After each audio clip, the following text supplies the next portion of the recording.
Hello and good evening. Welcome to another episode. My name is Shahana, and I am here to bring you stories about unsolved crime that has been happening and never been solved. So let's get started, shall we?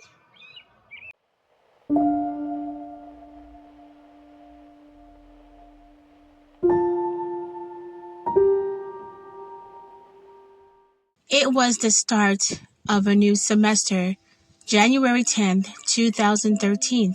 17-year-old Kendrick Johnson walked into Lowndes High School in Valdosta, Georgia, dressed in black jeans and white sneakers, carrying a backpack and a quiet confidence. He greeted classmates in the halls. He smiled at teachers. Nothing seemed unusual, but Kendrick would never walk out of that school alive. The next day, his body was found inside the school's old gym, wedged upside down in a rolled-up wrestling mat. His face was grossly swollen, almost unrecognizable. His shoes were off. One was lying beneath him, the other placed neatly on top of his legs. The official story? Kendrick had dropped a shoe into the center of the mat, reached in to grab it, and accidentally suffocated. But that explanation never made sense. The opening of that mat was only 14 inches wide.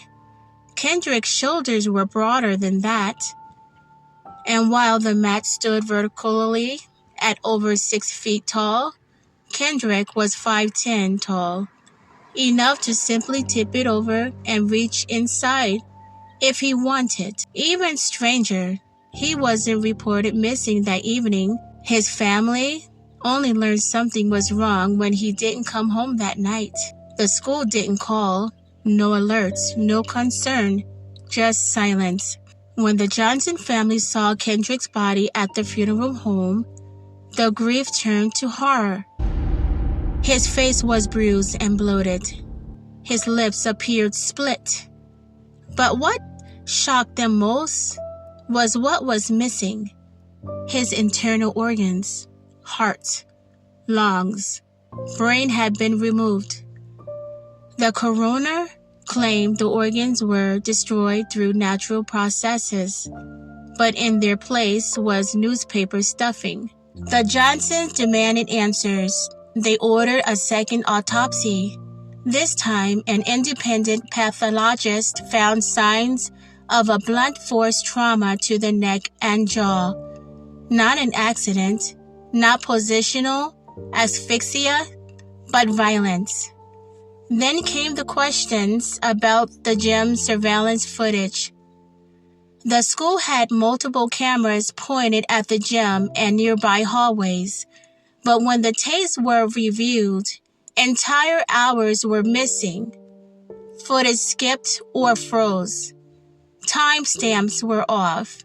Crucial moments, when Kendrick may have entered or struggled in the gym, were nowhere to be found. Some angles showed Kendrick entering the gym alone. Others never showed him leaving. There was no footage at all. The Johnson family believed something had been covered up, and they weren't alone. They filed a wrongful death lawsuit naming classmates, specifically two brothers with powerful family ties. Their father was an FBI agent stationed in the same area. Rumors began to circulate a fight, jealousy, racial tension, and a secret that the school and maybe others wanted buried. Yet, no one was charged.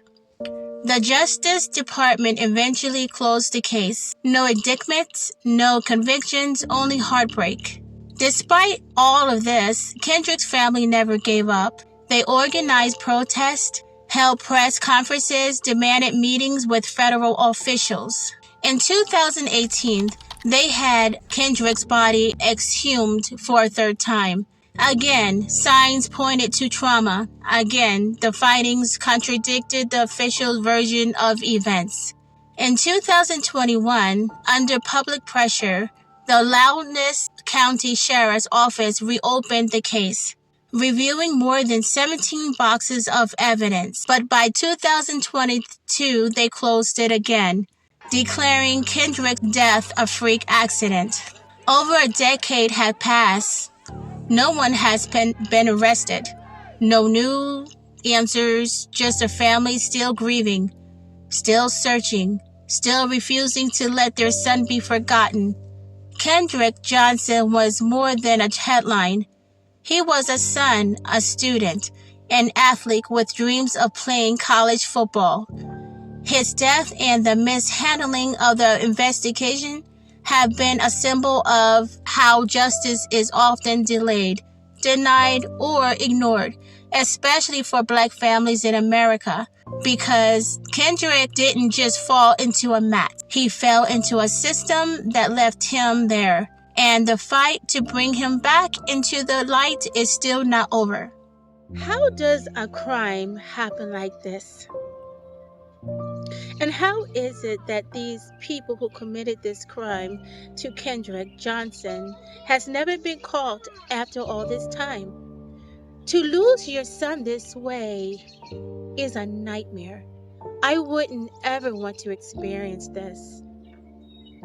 If you haven't subscribed, please subscribe if you enjoy me bringing you these type of stories and that you would like to see more of these crime stories.